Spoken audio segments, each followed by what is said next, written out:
100%. Like it's everything that I've, I guess, achieved, or every level of success I've achieved.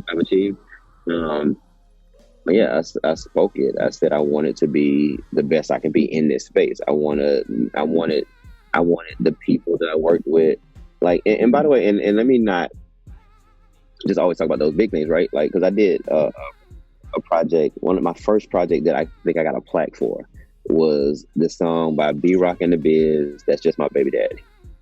And as much as it was successful, I realized that wasn't necessarily the thing I wanted to be known for.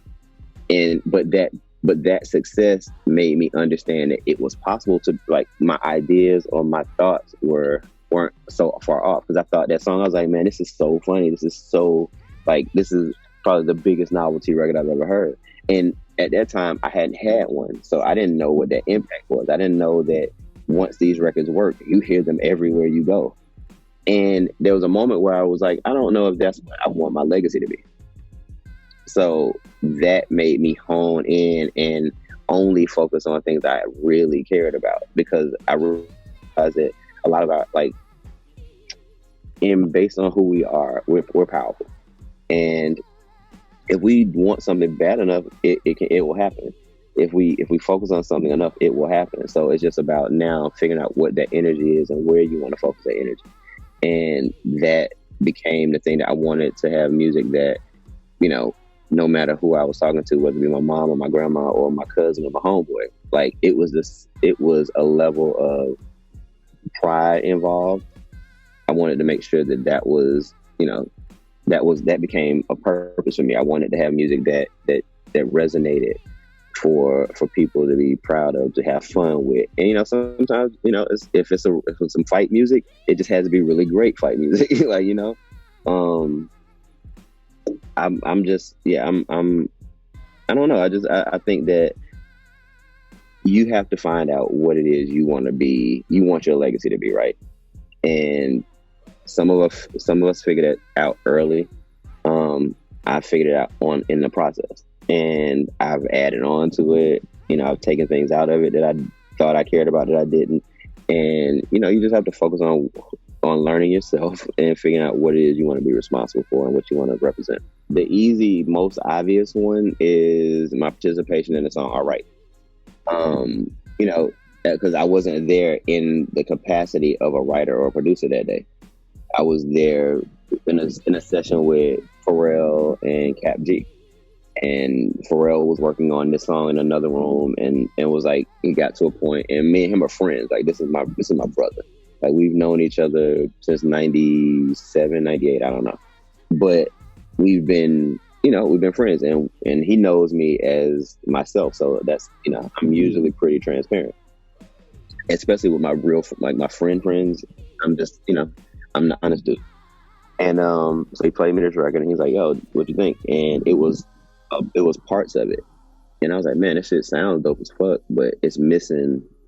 I felt like it was missing that thing. And we sat there and went back and forth, and it came out, and it came up, and I wasn't doing it as a, like, trying to be a writer on the song. He was like, oh, that was dope, I'm gonna keep that.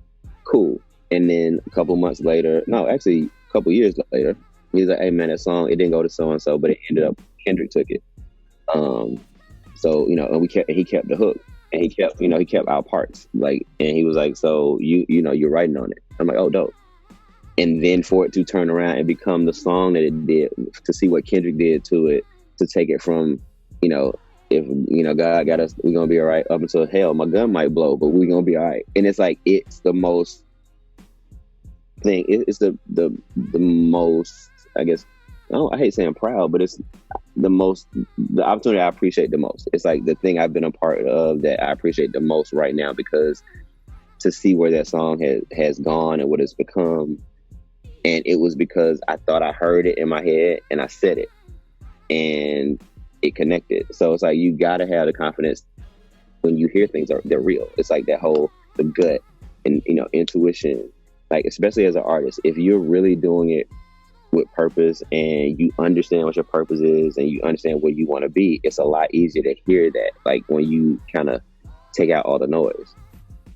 And I think that's, that's again one of those things that the quarantine has kind of helped us understand. Like, some of this shit is just noise. Like, we don't have to be at every party. It lets you understand, like, now people have kind of willed down to their actual group of friends that they really love and, enjoy, and they talk to them, and they Zoom, and they figured out again, like, oh, these are my people for real.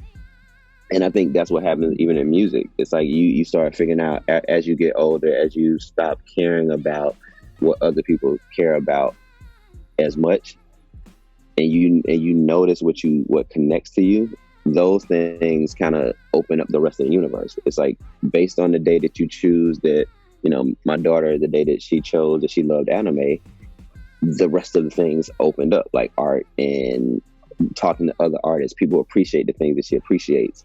Like, you have to, find those connections out there. And I think you have to sometimes be quiet enough to hear them.